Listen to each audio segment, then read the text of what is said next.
ओम शांति।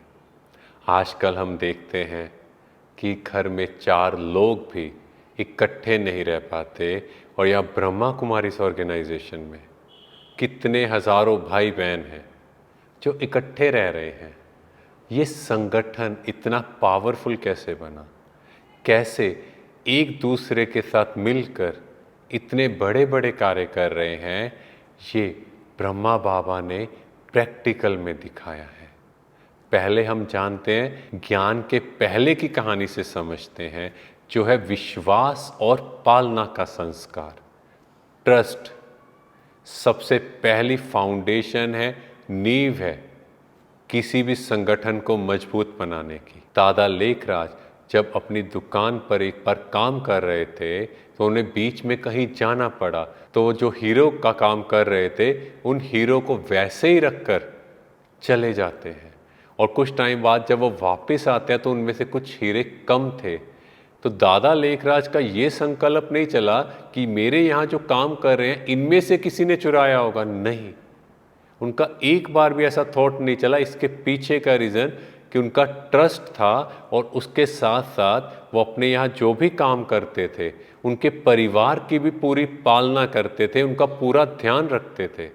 तो जब हमने एक बड़ा संगठन बनाना हो, हमने लाइफ में कुछ बड़ा करना हो, तो जो लोग हमारे साथ हैं उन्हें हमें अपने साथ लेके चलना भी आना चाहिए। दूसरा है डेलीगेशन। अगर आप देखो, ब्रह्मा बाबा ने एक एक डिपार्टमेंट बनाया, एक एक भाई बहन की ड्यूटी लगाई कि ये डिपार्टमेंट आपने देखना है, ये काम आपने देखना है। जब तक डेलीगेशन नहीं होगी तब तक कोई भी कार्य में सफलता नहीं मिल सकती।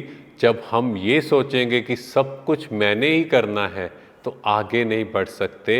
और इसीलिए अगर आप देखो तो एक एक भाई बहन को इतना ट्रेंड किया कि आज तक दादियों के बाद दीदियां आ गए, उनके नेक्स्ट भी आ गए, पर अभी तक एक एक डिपार्टमेंट सेट है, एक एक कार्य ऐसी विधि से हो रहा है कि आज भी लोग हैरान हो जाते हैं कि कैसे ये संस्था बिना किसी कंट्रोवर्सी के और इतनी यूनिटी के साथ काम कर रही है। तीसरी चीज़, एक दूसरे के अवगुण नहीं देखने, क्योंकि आजकल हम देखते हैं जहाँ भी फैमिली होती है, जहाँ भी लोग इकट्ठे होते हैं, सबसे पहली चीज़ एक दूसरे की डिसक्वालिटीज़ को देखते हैं। नहीं, बाबा हमेशा कहते थे सबके गुण को देखो। कई बार कुछ ऐसे बच्चे भी थे तो सब कंप्लेंट करते थे, बाबा ये कोई काम का नहीं, और बाबा कहता था नहीं, हर आत्मा में कोई ना कोई विशेषता है। जैसे एक भाई के लिए सब भाई बहनों ने बोला कि नहीं ये कोई काम का नहीं, पर बाबा ने कहा इसमें एक विशेषता है कि बाबा को कहीं भी जाना होता है ये भाई समय से पहले पहुंच जाता है। मीन्स हर आत्मा में कोई ना कोई विशेषता है, हमें उस विशेषता को देखना है। बाबा कभी भी किसी की कमी कमजोरी नहीं सुनता था। वो कहते थे अगर हम किसी की कमी कमजोरी सुनेंगे तो उसके प्रति हमारा भाव भी बदल जाएगा।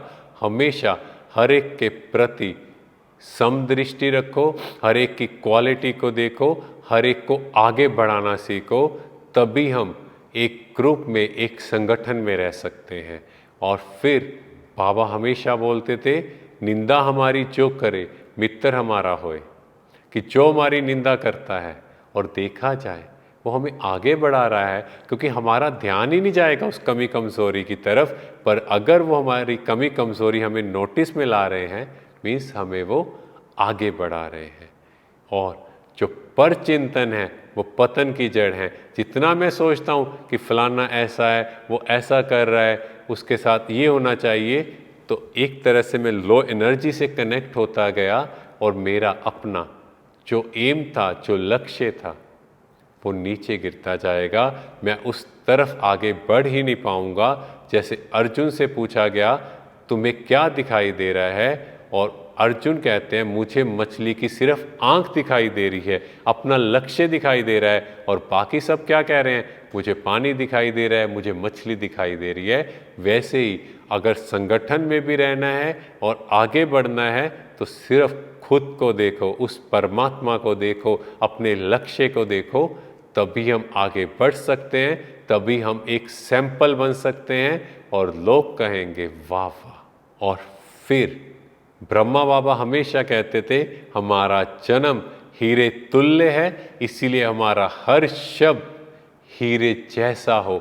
मीन्स वो वर्ड हाई एनर्जी को कैरी करे, किसी को दुख ना दे। अगर हम ये कुछ टिप्स ही फॉलो कर ले तो हम हर तरह के संगठन में रह सकते हैं। कई लोग कहते हैं कि मुझे यहाँ का संगठन नहीं अच्छा लगता, वहाँ का संगठन नहीं अच्छा लगता, मैं ग्रुप में नहीं रह सकता। तो देखना चाहिए कहीं ना कहीं कोई कमजोरी है जो हम सबके साथ इकट्ठे नहीं चल सकते। ओम शांति।